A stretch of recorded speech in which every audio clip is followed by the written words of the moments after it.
Good evening.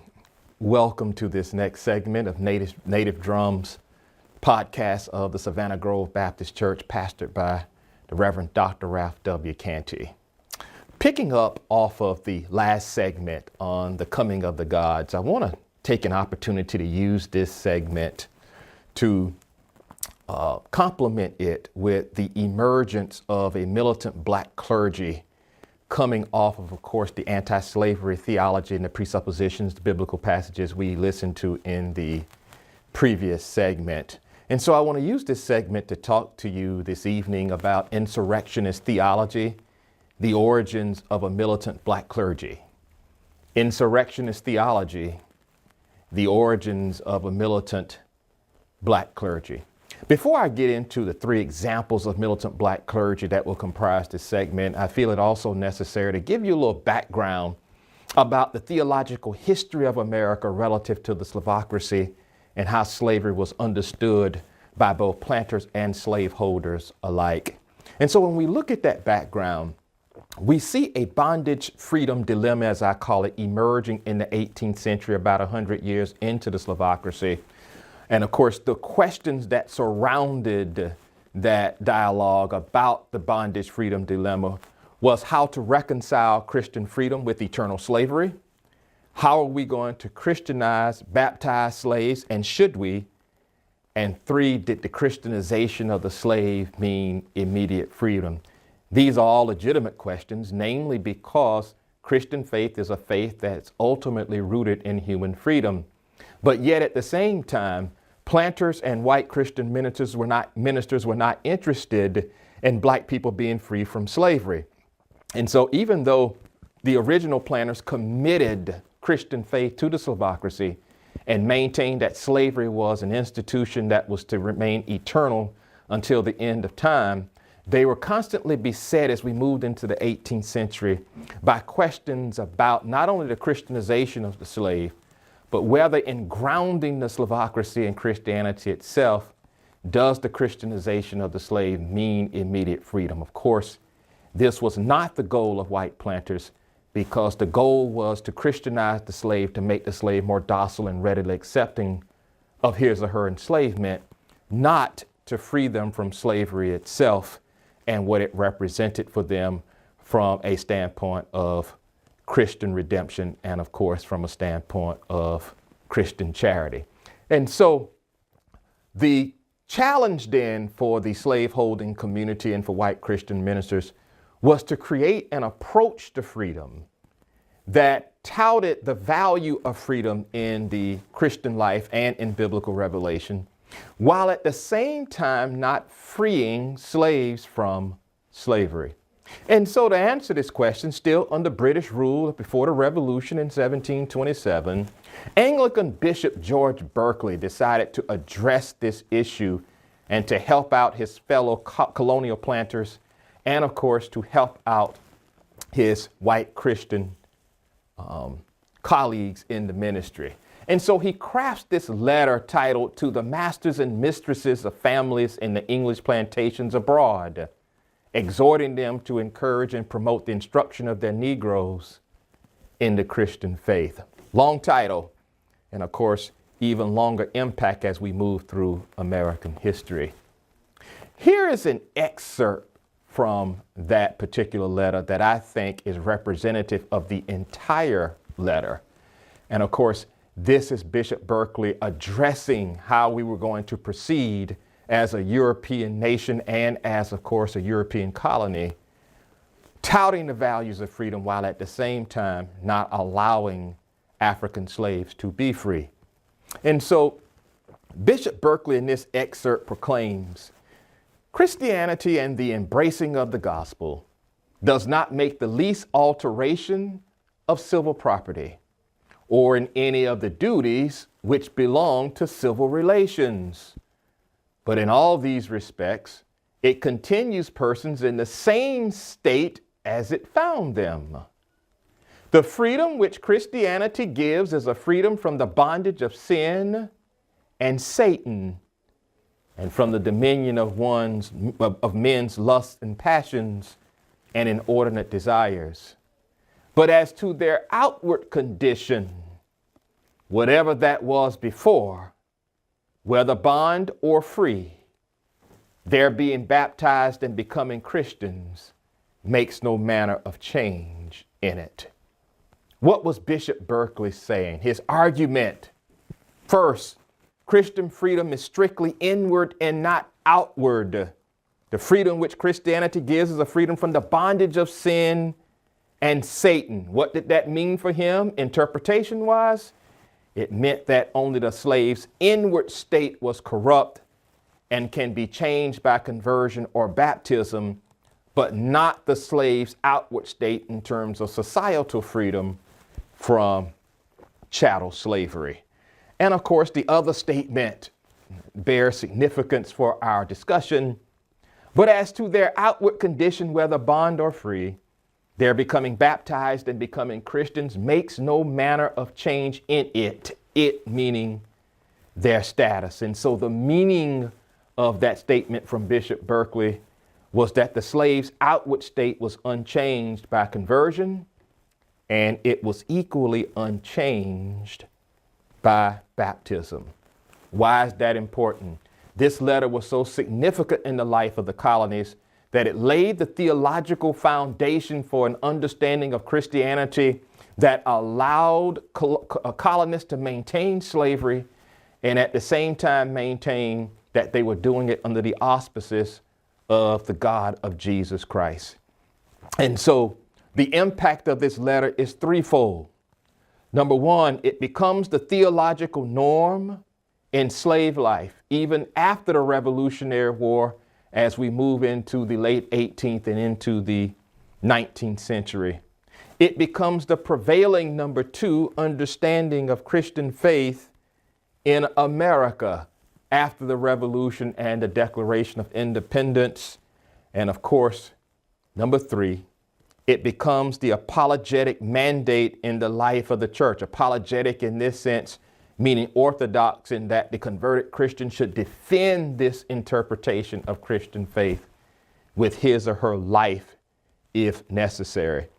And not only has that been the case in the Slavocracy, but even today, as we look at Christianity and the way it's practiced in the life of the church and thought about in both black and white churches, we see a lot of acquiescence with this understanding of Christian faith given by Bishop Berkeley. A lot of talk about Satan, a lot of talk about sin, but usually that sin deals with sexual morality, not racial, gender, class morality. We see Satan mentioned a lot in our worship services, and we talk about Satan within the context of a mythical figure that can keep us from heaven after we die. But we don't talk about Satan in terms of humanity's evil deeds as they live on this earth. And so for the most part, Bishop Berkeley's understanding of Christian faith in terms of the transformation of that Christianity and the freedom that Christianity gives being an inward freedom has really maintained itself up to the present day. But as we move into the late 18th and into the early 19th century, things begin to change. The black church, even though started on the plantation 1758 in Mecklenburg, Virginia, we see our first black church established 1773, 75. We see the second black church established in Silver Bluff, South Carolina, all with the intent of, number one, keeping slaves pious, i.e. not connecting Christian faith with their freedom from slavery. And number two, keeping blacks away from whites who did not want blacks in their churches and did not want blacks to worship with them, even though they were in the balcony, or what we pejoratively refer to as buzzard roosts. And so in this sense, as black people became more and more Christianized and began to independently read the Bible for themselves, we began to see the emergence of a different type of hermeneutic relative to the black struggle for justice. But more particularly, we began to see the emergence of a black clergy who understand their primary call to be ending slavery, whether it be by nonviolent means or whether it be through violent means, whether it be through unarmed means or whether it be through armed means. And so as we move into the 19th century, we see the emergence in particular of three men who I will deal with in this segment, who saw their calling to God to enter the ministry, not to preach a conciliatory, otherworldly gospel, not to preach what we call an in-house gospel or a systems maintenance gospel, but to preach a gospel of societal transformation, of outward transformation, in direct contradiction of that in terms of the implication of Bishop Berkeley's letter in 1727. And in fact, it was in hostile and direct opposition to that particular type of theological understanding and theological mood, that it was the purpose of these three men in particular to forever change the theological landscape in America and to see Christian faith, a tool that had been used and was continuing to be used for Black oppression, to now be used for Black liberation, that dealt not only with one's inward condition, one's sins and one's inward lusts, but also dealt with the transformation of one's identity and humanity in the larger society. In other words, we see the foundation being laid for the emergence of what would become called in the 50s and 60s a Black theology of liberation. We began in the counter to Bishop Berkeley's letter. Gaylord Wilmore, in his book, Black Religion and Black Radicalism, refers to them as three generals in the Lord's army. And it's an excellent naming of these three men as they began to lay a new ministerial and theological foundation for the United States of America and for Black people. We began at the turn of the century in 1800, as we are now in the United States of America. Colonies have gotten their independence from Britain, but still maintaining chattel racial slavery and still, of course, politically excluding women. We began in Richmond, Virginia in 1800 with the emergence of Gabriel Prosser, a minister who understood his calling to be to destroy the institution of slavery, not to cajole and, of course, acquiesce to the institution of slavery. He considered himself the Black Samson and deliverer of his people. And, of course, his favorite biblical passage was Judges 15, where Samson slew 1,000 Philistines with the jawbone of a donkey, and, of course, kills several Philistines, hundreds of Philistines, when he, of course, brings back the columns of the banquet and kills not only himself, but several Philistines as well. Prosser understood his role to be to awaken the conscience of Black people theologically and to lead them to their freedom, their outward freedom from slavery, in direct contradiction to Bishop Berkeley. And so in that sense, we start seeing, even in the beginning of the 19th century, a new understanding of what it means to be a Black minister, that one must not just seek to be a Black minister to preach standard theology, but one must preach prophetic theology, life-changing theology, not just in the conversion experience, not just in the church, but conversion experience in terms of being a new person and having a rage about the condition in which you find yourself as a Black person, and to see that condition more particularly as ungodly and as unchristian. Not your running away from the plantation, not your attempt to destroy slavery as it was taught to slaves as being ungodly and unchristian, but acquiescing to it to be ungodly and unchristian. And in this sense, as we turn the page on the century, we are also turning the page on a new understanding of theology among the slaves. 22 years later, Denmark Vesey, right down the street in Charleston, South Carolina, a free man that worked as a slave and purchased his freedom as a slaveholder, allowed him to work for some pay. And of course, he took money that he saved. He didn't spend a penny of it, saved all of it for his freedom. When he worked up what that price was, he gave it to his master and he was free. And of course, when he purchased his freedom, he did not go to the north looking to live in a condition of luxury and turn his head on the condition of slavery and his people. He understood his call to be ministerial. He understood it to be organizational, and he understood it to be liberative. He organizes black ministers in Charleston of all denominations, something that's unheard of at the time. By this time, we are caught up in our denominational differences and our denominational polity. And of course, working across denominations was just something that was simply considered taboo and considered politically dangerous. Vesey is able to transcend all of these denominational differences and all of these dangers. And he's able to sidestep the landmines of organizing people in all denominations, including a few whites as well.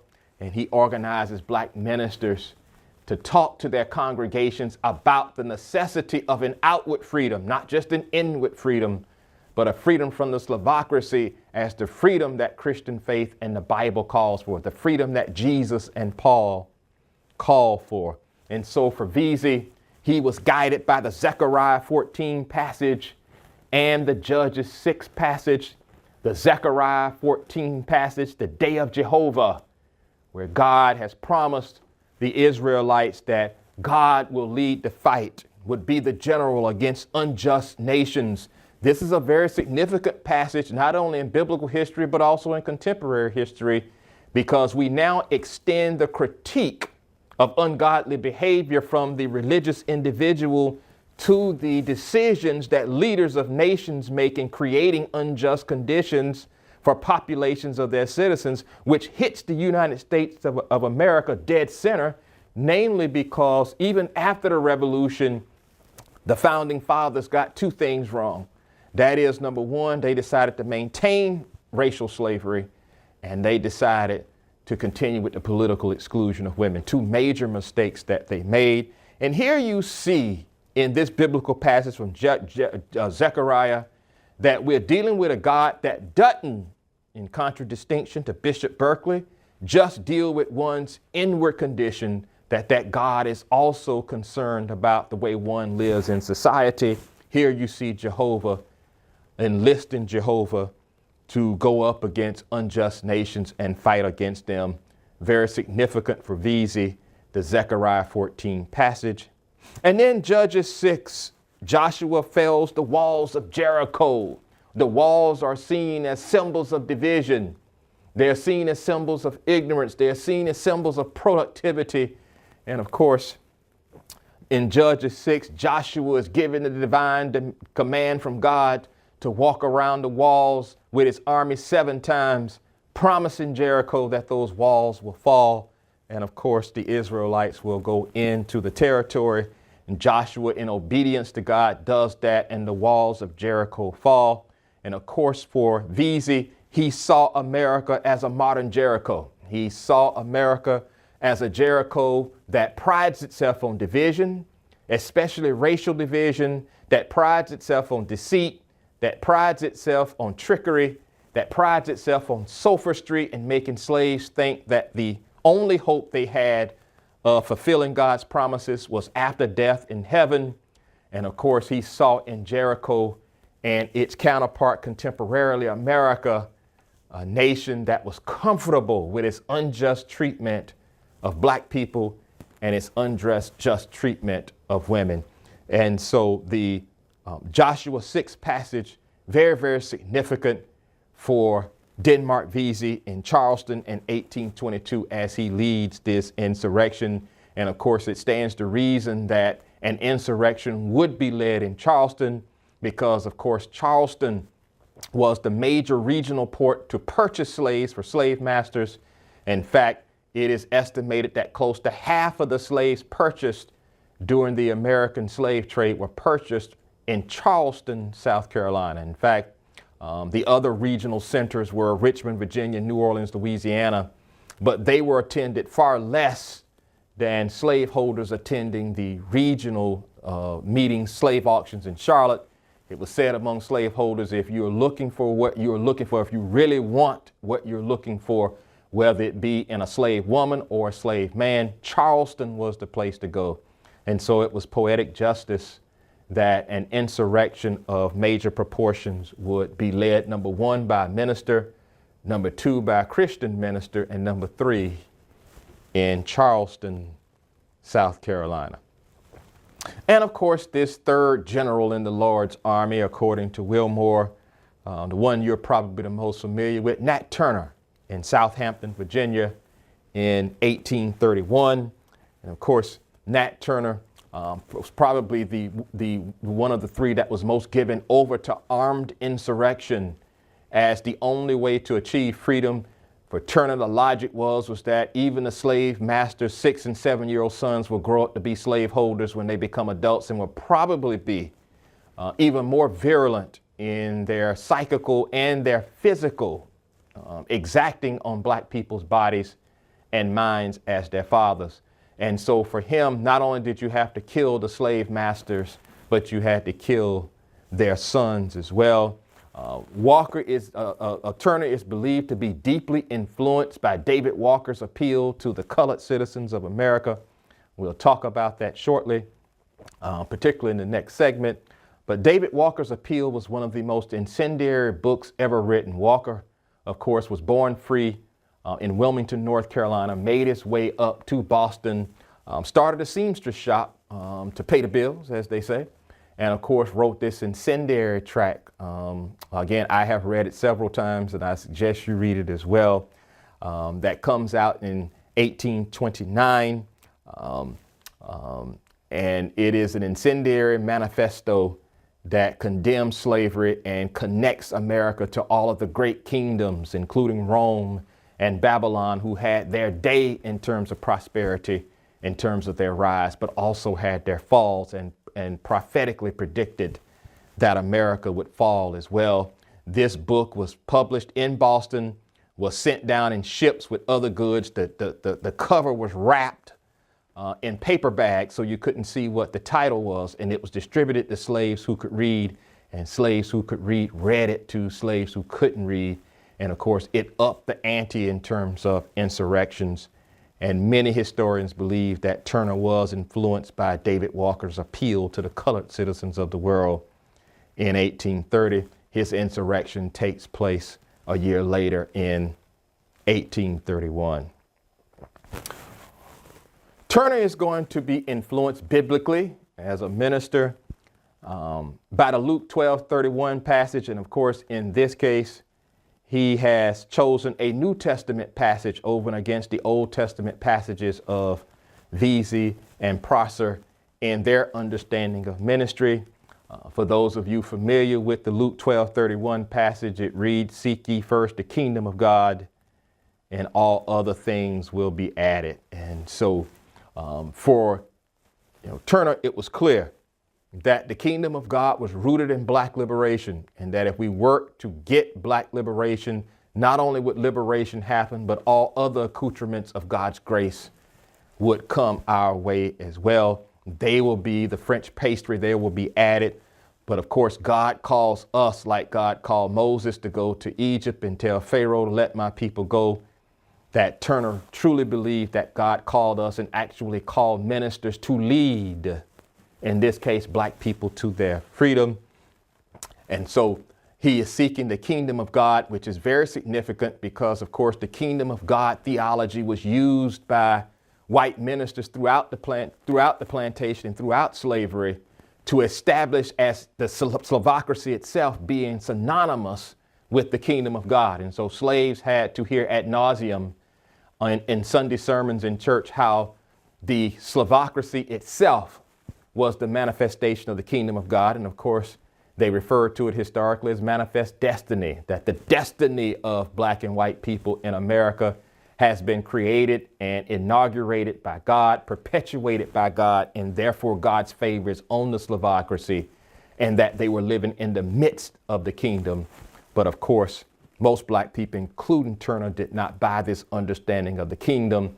For the kingdom, as I've even argued, cannot be equated with human bondage, that there's no way that the congruency of bondage, human bondage of one group over another, equating to the kingdom of God, can be seen as a sound and as a reasonable and convincing theological concept, that it reeks with hypocrisy and it reeks with favoritism and white privilege. And in that sense, no kingdom can emerge when one group of people are using another people and oppressing another people in order to achieve incomparable economic ends. And so the kingdom was reinterpreted by Turner in order to make it chime with the liberating aspirations of African Americans. And of course, for him, it more closely chimed with the understanding of the kingdom in the Bible itself. And so he was engaged in a different biblical hermeneutic than white ministers relative to the kingdom, one that was rooted in human liberation, not in the furtherance of African slavery. And so we see this passage as being significant beyond the insurrection. It brings a theological critique of and new interpretation of the kingdom. And kingdom is now understood not as slavery and acquiescing to it, but to its abolition. What is then the significance, the commonality of the insurrectionists? First, I must say in all three cases, in all three insurrections, we see established officially for the first time in history the black spy, or what we would call in contemporary circles pejoratively the Uncle Tom, emerge. Because each three of these insurrections were told to the slaveholder, and they were defeated ultimately because someone from the slave community went back and told the master. And so what we see from an unfortunate standpoint in the evolving of American history for black people is the official emergence. We already had the overseer and the driver on the plantations who actually went to plantations and and bought slaves and bidded on slaves for their masters. And that's why we say when we sell out the aspirations of black people that you're doing your master's bidding. But now we're about to see officially, unfortunately, the emergence of the Uncle Tom who goes back and tells the masters of the slaves' uprising and their plans. But more particularly from a standpoint of fortune and positively, the commonality of the insurrectionists is this. All three are Christian ministers, which means they've taken the interpretation of Christianity by white clergy and they've stood it on its head.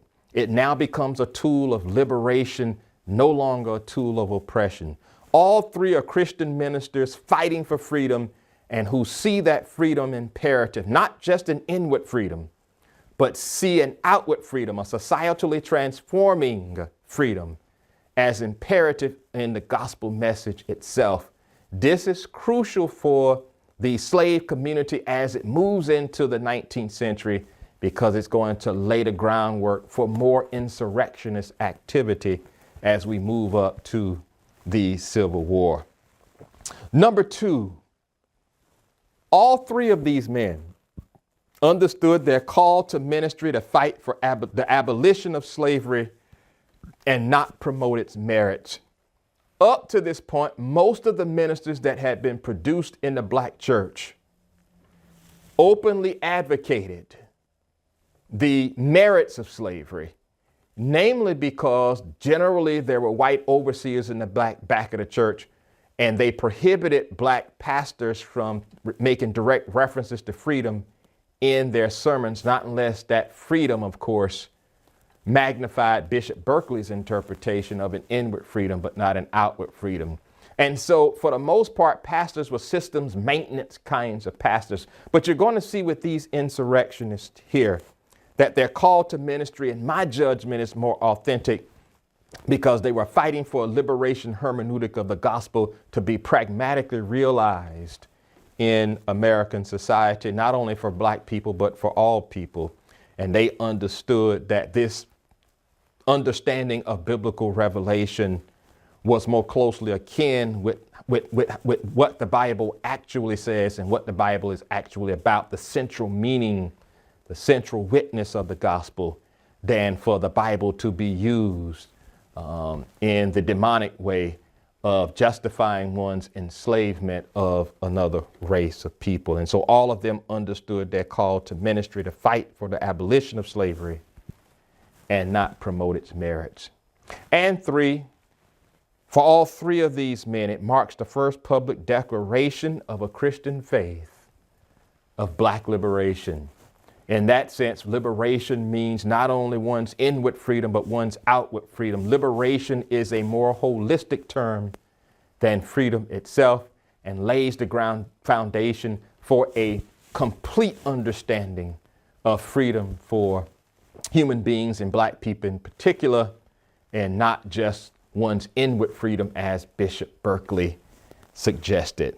And this lays the groundwork for the emergence of the Black abolitionist tradition in the 19th century. We're going to see Frederick Douglass, we're going to see Harriet Tubman emerge out of this milieu. We're going to see Ida B. Wells Barnett emerge out of this milieu. Richard Allen is going to emerge out of this milieu. And of course, at the end of the 19th century, you're going to see the emergence of Reverend C. Ransom, a very progressive pastor in California, and you're going to see the emergence as well of Daniel Payne, an AME minister, and Bishop Henry McNeil Turner, who actually publishes the article and sets Atlanta in the South on fire when he publishes the article in 1898 that God is a Negro.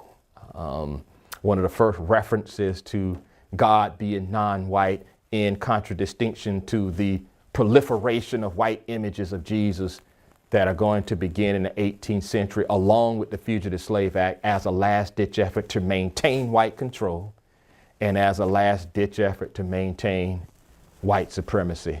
And so this is going to throw down the gauntlet to America that we have become a mature people as we move into the 19th century, and that we are not going to accept slavery, not only in terms of its anthropological significance, but we're certainly not going to accept slavery anymore in its theological significance and application.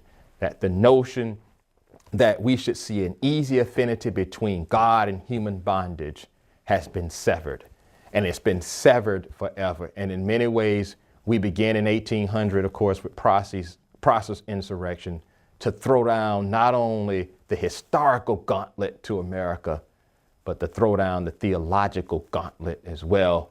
And of course, in the next segment, we'll talk about how that emerged and unfolded as we move through the 18th century up to the Civil War. As always, it's been real. Thank you for joining me tonight, and good night.